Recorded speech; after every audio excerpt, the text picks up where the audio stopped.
Setelah menyerang kapal yang diklaim menerobos blokade Hormuz, Presiden Donald Trump kembali klaim Hormuz di bawah kendali penuh Amerika Serikat. Di sisi lain, IRGC justru menyatakan kesiapan militernya untuk perluas serangan ke musuh pasca munculnya video Mujtaba Khamenei ke publik. Kita bahas bersama pakar geopolitik dan keamanan nasional sekaligus Ketua Bidang Kebijakan Luar Negeri DPP IKAL Lemhanas RI, Wibawanto Nugroho Widodo, peneliti senior Indo-Pacific Strategic Intelligence Fauzia Cempaka Timur. Selamat petang Mbak Cempaka, selamat petang Mbak Wibawanto. Selamat petang Mbak Ilona. Oke, kita ke berita terbarunya dulu. Disampaikan IRGC siap menyatakan untuk memperluas kemampuan strategis bersama dengan munculnya tiba-tiba pemimpin tertinggi Iran Mujtaba Khamenei. Apa yang Anda baca? Sinyal apa yang ditampilkan oleh Iran? Saya ke Mas Wibawanto dulu. Silakan dijawab. Ya, jadi ancaman Iran itu untuk memperluas serangan ya, itu harus dibaca sebagai strategic coercion, tekanan strategis, bukan hanya ancaman militer. Jadi ini pesannya, Teheran itu adalah Amerika dan Israel akan membayar ongkos yang begitu besar dalam hal politik, ekonomi, dan militer, sekalipun mereka berhasil melakukan serangan militer yang konvensional, karena memang secara konvensional itu lebih superior dibanding Iran ya. Jadi ini yang ditunjukkan oleh Iran yang ditujukan itu adalah deterrence ya, sekaligus meningkatkan bargaining power dalam setiap kemungkinan negosiasi berikutnya. Nah, jadi tapi Iran itu juga mencegah terjadi regional konflik, tetapi Iran sekarang siap untuk melakukan eskalasi intensitas di dalam skop regional dan juga ekspansi geografis. Nah, kenapa ancaman ini serius, Mbak? Karena Iran ini mempunyai sejumlah yang namanya tuh pressure points ya. Ya, ini dapat mengubah konflik yang sifatnya bilateral antara urusan Amerika dengan Iran itu bisa menjadi konflik regional, dari Iran ke Israel, ke Gulf country, ke Irak, ke Laut Merah, ke Strait Hormuz ya, Selat Hormuz, dan juga ke pasar energi global. Jadi ini yang bermasalah tuh nanti akan global gitu. Harga minyak, shipping and maritime security, inflasi, rantai supply global, pasar keuangan, dan juga energi dunia. Dan di sini Hormuz ini menjadi begitu penting karena Hormuz ini menjadi transformer dari konflik militer ya, menjadi energy disruption atau gangguan energi, berimplikasi kepada economic shock dan akhirnya instabilitas global. Artinya sebelumnya kan Anda sempat mengatakan bahwa yang dilakukan oleh Amerika Serikat merupakan coercive diplomacy. Itu tidak berjalan sehingga diterima oleh Iran, malah ditantang balik oleh Iran. Ya, bisa dibilang seperti itu. Makanya resiko terbesar adalah miskalkulasi.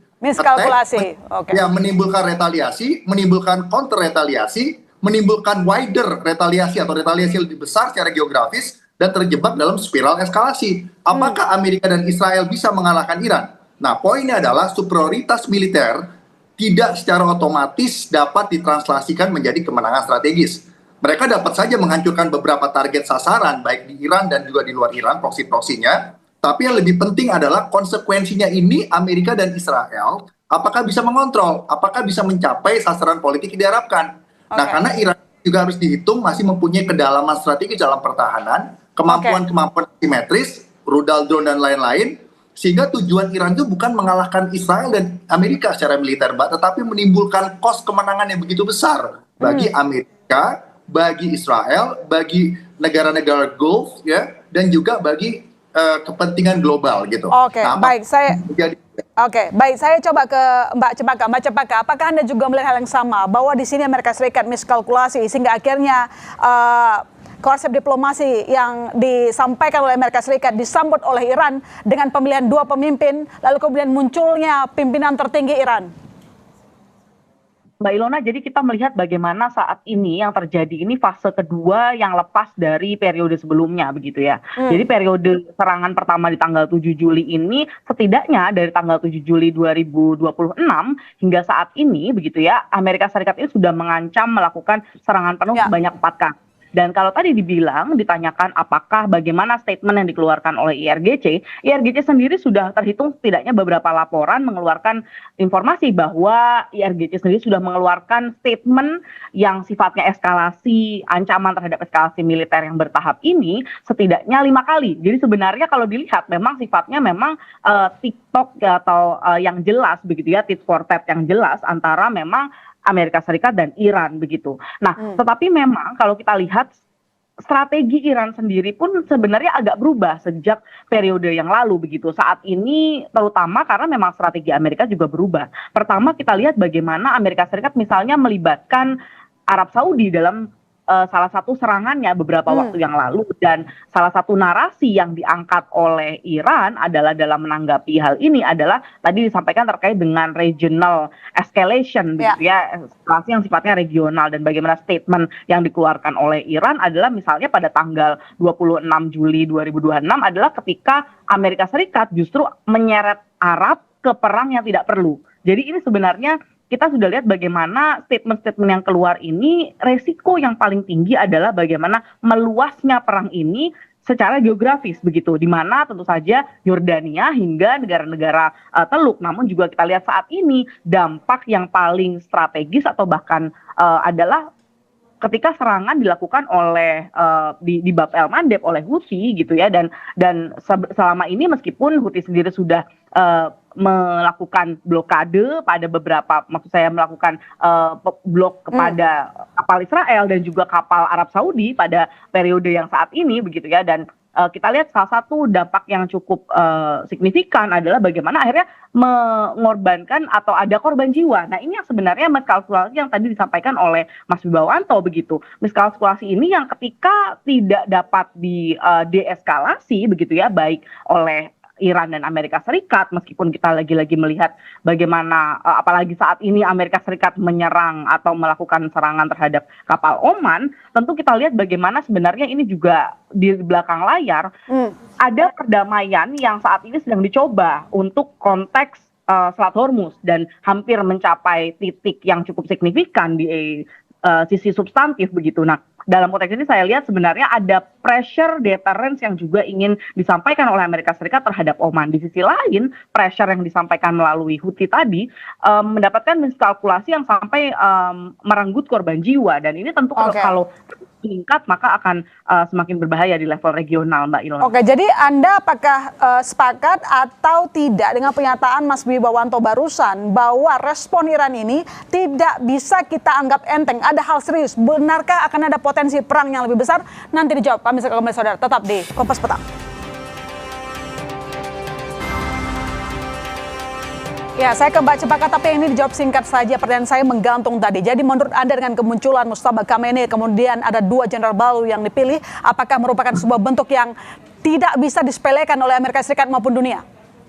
Tentu Mbak, karena memang kita tahu bahwa taktik asimetris dari Iran ini punya satu aspek, yaitu aspek kejutan. Nah ini kejutan ini kita tidak bisa mengantisipasi eskalasi yang sifatnya vertikal begitu ya, yaitu peningkatan lebih tinggi gitu ya kekuatan militer, tapi justru beberapa hal yang harus diwaspadai adalah justru aspek-aspek yang sifatnya kejutan, Mbak Ilona. Oke, baik, saya ke Mas Wibawanto, tapi kan kita melihat bahwa di sisi yang lain Presiden Iran Pezeshkian lebih cenderung mengutamakan negosiasi, bukan yang Anda lihat?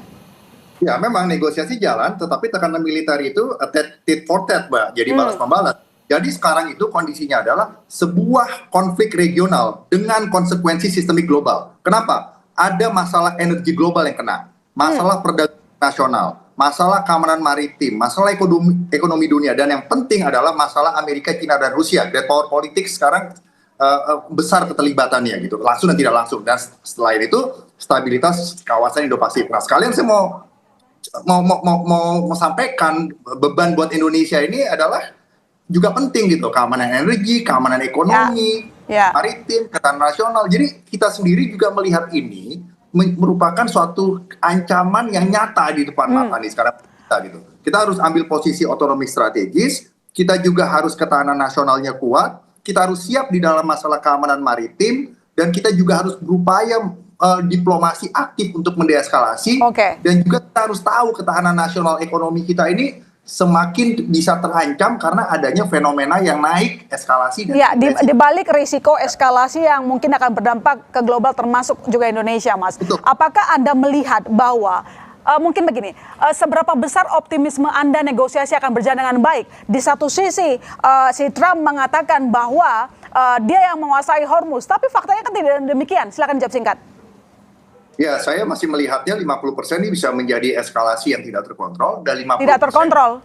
Ya, saya masih melihat seperti itu. Karena Oke. dari kedua belah pihak itu tidak ada kepercayaan dan kedua belah pihak itu menggunakan tekanan, menggunakan diplomasi dan menggunakan operasi psikologis termasuk bluffing satu sama lain Oke. yang bisa menimbulkan eskalasi. Itu poinnya, Mbak. Oke, baik. Saya ke Mbak Cepaka. Mbak Cepaka, jadi sebenarnya Amerika Serikat itu maunya apa? Maunya menguasai Hormuz atau sebenarnya sedang mengincar Mustafa Khamenei?